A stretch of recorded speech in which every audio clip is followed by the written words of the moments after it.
So I built myself a bait cooler.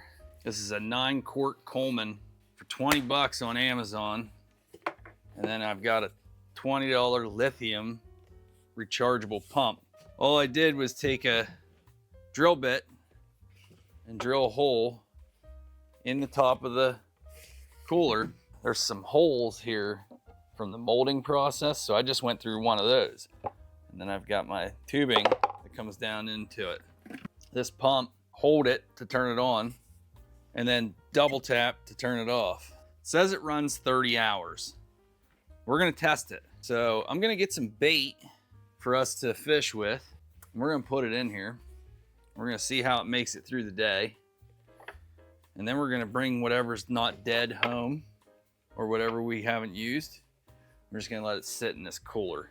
When you buy them pre-made from like Angle, to get the lithium one, you're looking at like right around $100. And the smallest one is only 7.5 quarts. This is a 9-quart. It's about roughly 12 inches wide, about 8.5 to the front, by about a foot deep too. That'll hold enough bait for us to go on any kind of trips that we need. In Pennsylvania, you can't transfer live bluegills or game fish from one body of water to another. You can use them as bait, but you have to catch them in the same body of water. You can't go to a creek and catch bluegills, put them in a cooler, and then take them to the river or to a lake. It's illegal. You can do it with suckers and minnows and things of that nature, but not game fish. So if we want to use live bluegills or whatever, we're gonna have to catch them where we're at anyhow. And so we would just be putting them in here and seeing, keeping them alive long enough to fish with them for that day. But I'm gonna use this for minnows and suckers, so I can go catch bluegills and stuff that are legal to keep anywhere, and shock them on ice water with salt.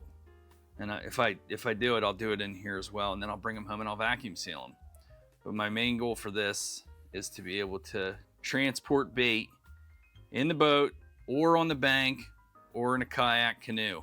I'm finding that I have a lot of time to be able to actually go and fish, but I don't always have time to take my boats. So I need something that's portable, and that's why I went with a small one to put this thing together. A drill bit and some magnets. So this drill bit is 7/32. And then on the back here, I got 2 big magnets. I took the rubber insulated feet off of it, and there was like a pocket clip that was on here, and I took it off and I put my magnets on there, and then I mounted it upside down so I can just snap it on there. So that way I can take it off if I need to for some reason. The big problem with this idea is that this tube's connected. You have to unhook it from the pump in order to disconnect it. But if for some reason this pump fails and I get a different one, a couple magnets, and I'm back in business. If the magnets fail to stick, I'm eventually going to use epoxy on them. But for right now, they're stuck pretty good, and that thing just drops right on there.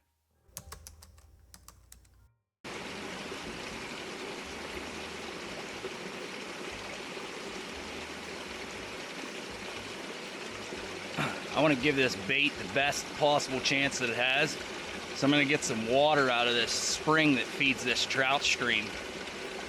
It's 100% pure. There's not going to be any G juice or anything in here. I'm just going to fill it up, and then I'm going to go try to catch some bait.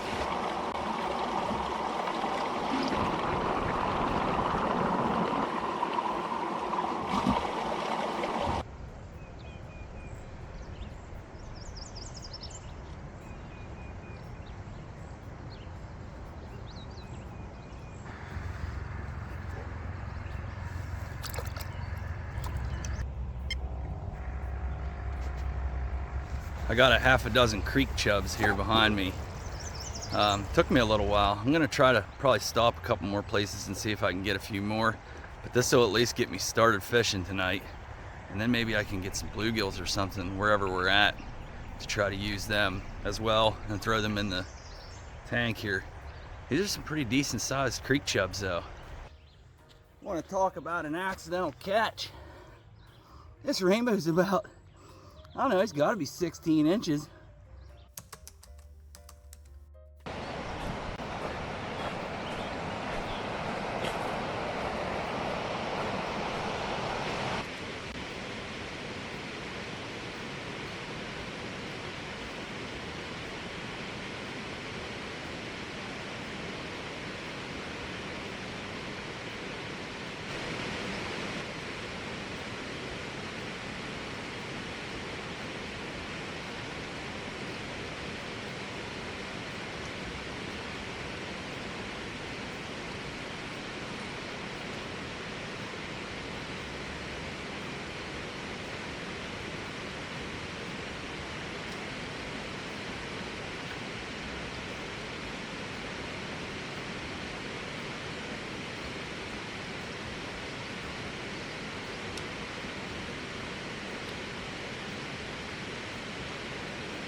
So I'm running 2 rods. I've got one with this stinky cheese bait on, and it stinks like shit.